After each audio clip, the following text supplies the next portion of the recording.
Dr. Zakir, in your list earlier on, you mentioned that the unlawful killing of innocent people is one of the major sins. Now, unfortunately, the media often portrays the Muslims as promoting the killing of innocent human beings. Could you just clarify exactly what is the Islamic perspective on this killing of innocent human lives? Allah subhanahu wa ta'ala clearly mentions in Surah Maida, chapter number 5, verse number 32, that if anyone kills any other human being, unless it be for murder or for spreading corruption in the land, it is as though he has killed the whole of humanity. So Quran is very specific.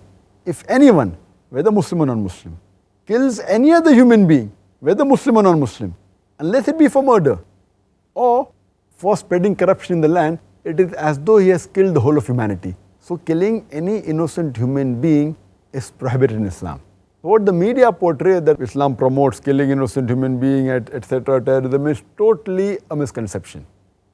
And most of the religions, they do say that killing innocent human being is wrong, but Islam goes a step further and continues in the same verse in Surah Maida, chapter number 5, verse number 32.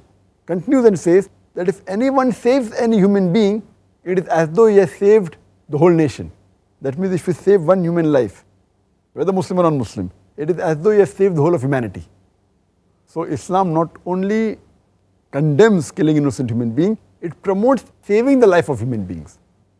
Allah further says in Surah Anam, chapter number 6, verse number 151, that take not life which Allah has made sacred, unless by way of justice or law. That means killing, as mentioned, of a human being, you can't kill an innocent human being, but if a human being commits murder, but natural, it doesn't mean that anyone can go and take revenge or can retaliate and kill the murderer, or if someone is spreading corruption, you can go and kill him. You have to take him to the law.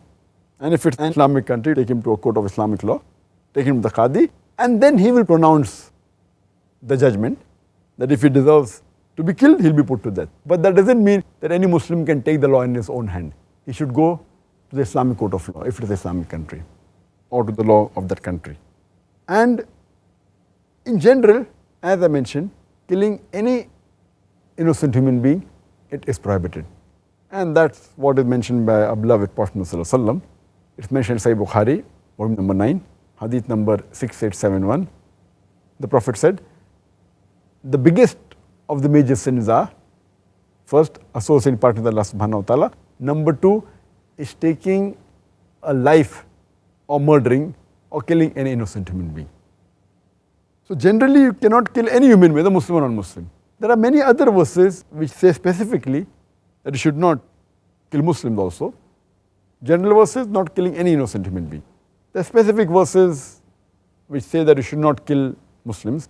Allah says in Surah Nisa, chapter number 4, verse number 93, that if anyone intentionally kills a believer, he will be in hellfire forever, to abide therein forever. And Allah's curse and wrath will be on him, and he will get a dreadful penalty.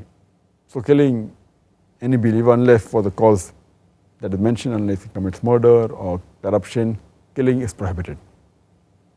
It's further mentioned in the hadith of Muhammad sallallahu alaihi wasallam.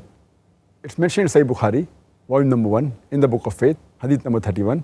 The beloved Prophet Muhammad sallallahu alaihi wasallam said that if two believers fight amongst themselves with swords, and if one believer kills the other believer, both the murderer and the murdered person, they will go to hell. So the Sahaba asked the Prophet that we can understand that the murderer goes to hell. Why does the murdered believer goes to hell? So the Prophet said that the murdered person also had the intention to kill the believer. That's the reason both will go to hell. And it's further mentioned in Sahih Bukhari, volume number 9, hadith number 6862.